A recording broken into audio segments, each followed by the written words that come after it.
Hi everyone. In this video, I will briefly go through some materials on linear programming, which is an important application of optimization.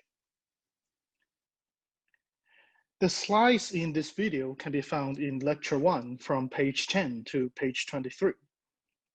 Recall that in this course, we just focus on the finite dimensional problems where X is in the Euclidean space of Rn. If X equals to Rn, then the problem that we care about corresponds to the unconstrained optimization, which is just minimizing this function of f of x. And if X is a subset of Rn, then this corresponds to constrained optimization. That is to say, we're minimizing this function f of x subject to X in a set, which is a subset of Rn. For convenience, we call this f of x to be the objective function, and we call this x to be the feasible region. Now, depending on the property of the objective function, usually we classify the optimization problems into two classes. The first one is the linear optimization, where the constraints and the objective function are both linear functions of the decision variables x. And the second one is the nonlinear optimization function, which means that either the objective function or the constraints are nonlinear functions. Sometimes we also call the linear optimization as linear programming, or LP for simplicity. And similarly, we can call this nonlinear optimization as nonlinear programming, or NLP for simplicity. As we will see later in this video, the linear programming is fundamentally different from the nonlinear programming, which is also part of the motivation of this course. Before we go into details of linear programming, let's first go through two examples to have a better sense of what is a linear programming problem. The first example is that suppose we have 5,000 units of wood and 1,500 units of labor available. We would like to maximize the total profit of producing 4 types of cabinets. Assume that each cabinet costs 10, 12, 25, and 20 units of wood, and 2, 4, 8, 12 units of labor. And the selling price of each cabinet are different. The selling price for the first cabinet is $100, and similarly $150, $200, and $400 for the other cabinets. It's not hard to see that if we use X1, X2, X3, X4 to represent the number of the cabinets of each type, then the profit that we earn can be written as Z equals to 100 times X1 plus 150 times X2 plus 200 X3 plus 400 X4. And furthermore, we have limited number of woods and number of labors, so that these two inequality constraints needs to be satisfied.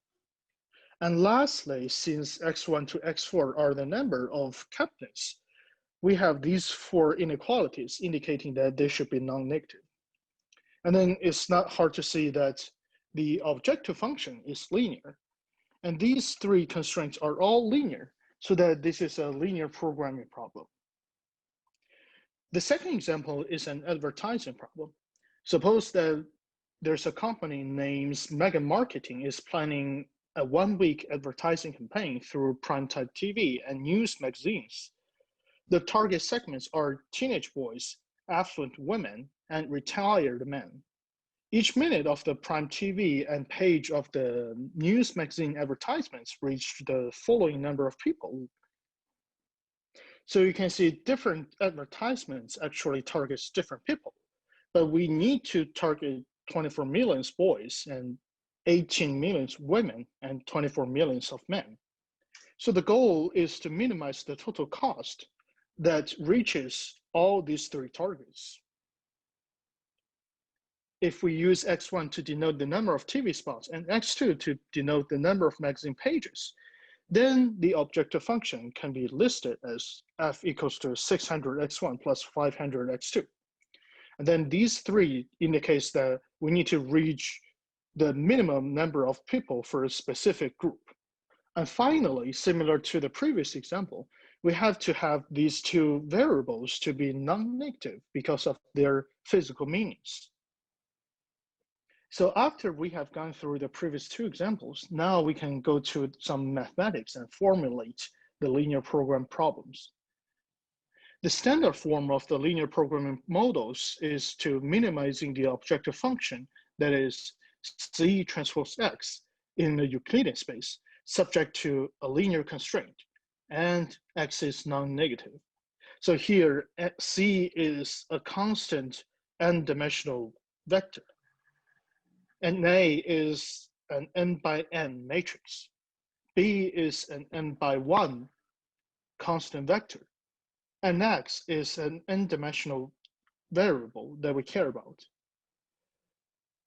As some of you may observe that this standard form is a little bit different from the previous two examples, since we have the equality constraint here.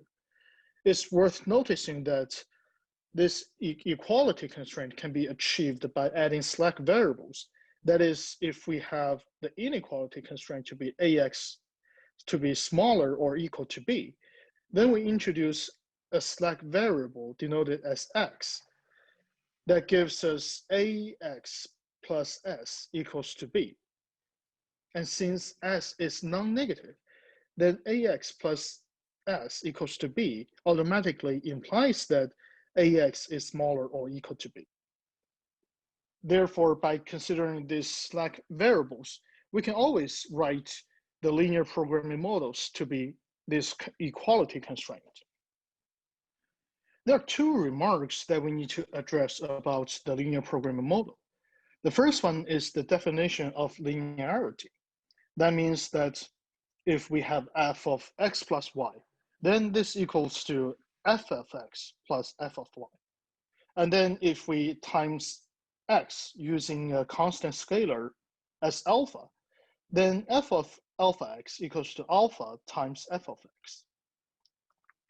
The second remark is that the solution of LP can be directly characterized if the feasible region X has some nice properties. And then this leads to the fundamental theorem of linear programming, which gives us a very convenient way to solve the linear programming problems. In order to discuss the fundamental theorem of linear programming, we need to define several preliminary concepts. The first one is the polyhedron. A polyhedron is a non-empty subset of the Euclidean space that is described by a series of inequality constraints given by a plane in Rn. For example, here in figure 1, we give 4 examples of 3-dimensional polyhedrons. Let's look at the first object. In R3, each AJ transpose equals to BJ is a 2-dimensional plane. So that the first object has 5 inequality constraints. And similarly, the third one has 8 inequality constraints. And the fourth one has 5 inequality constraints. And for the second object, which is a cone, we can actually use infinite number of linear constraints to approximate it.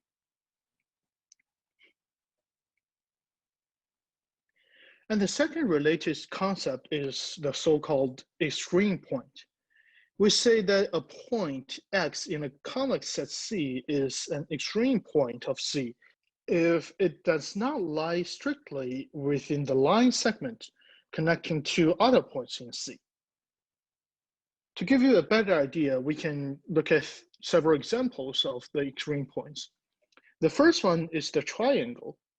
And then it's not very hard to see that the extreme points of the triangle are just the 3 vertices.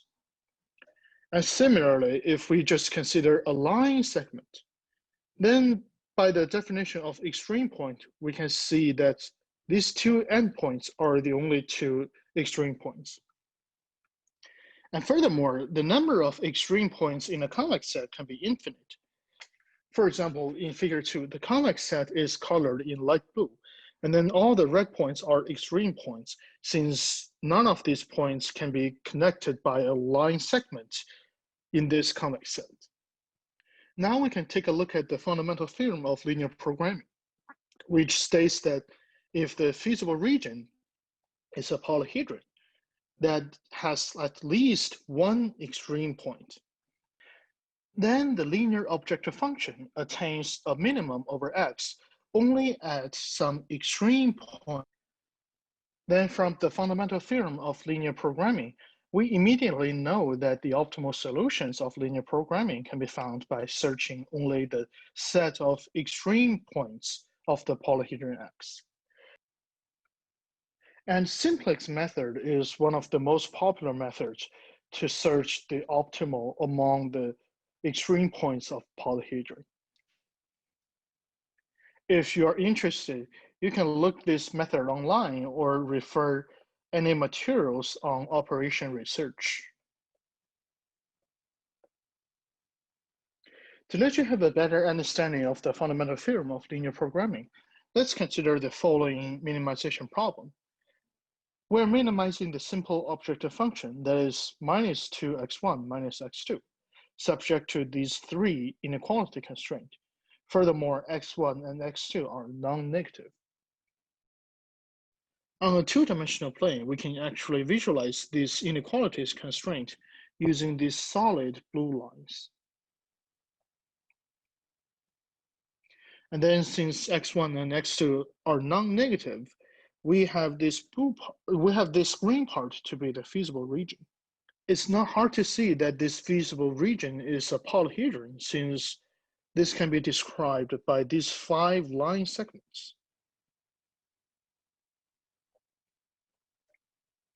And then by the fundamental theorem of linear programming, the minimum of the linear objective function must be attained at some of these 5 extreme points. Then we can just substitute these 5 points into the linear objective function and then pick up the minimum one. Furthermore, since this is a two-dimensional case, we can actually visualize the objective function by this dashed line.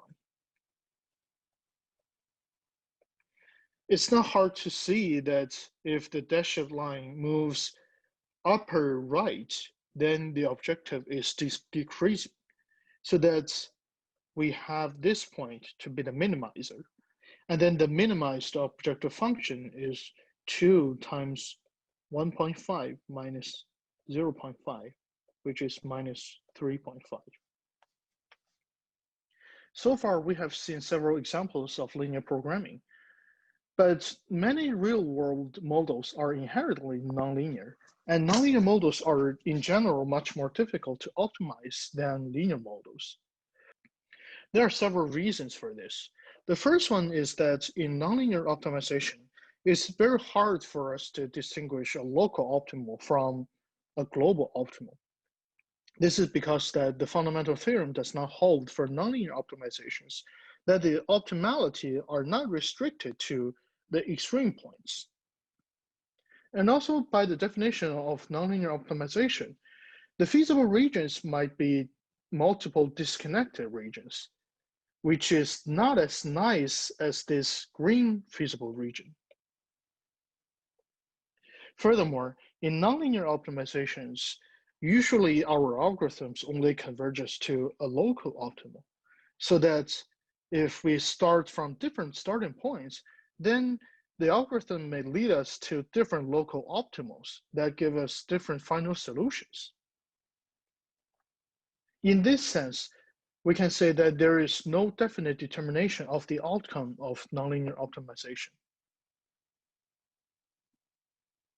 And finally, unlike the linear programming problem, which only requires us to evaluate the objective function at several extreme points, the nonlinear programming problems are usually very complex and cumbersome to solve, even though we are applying the state-of-art nonlinear solvers.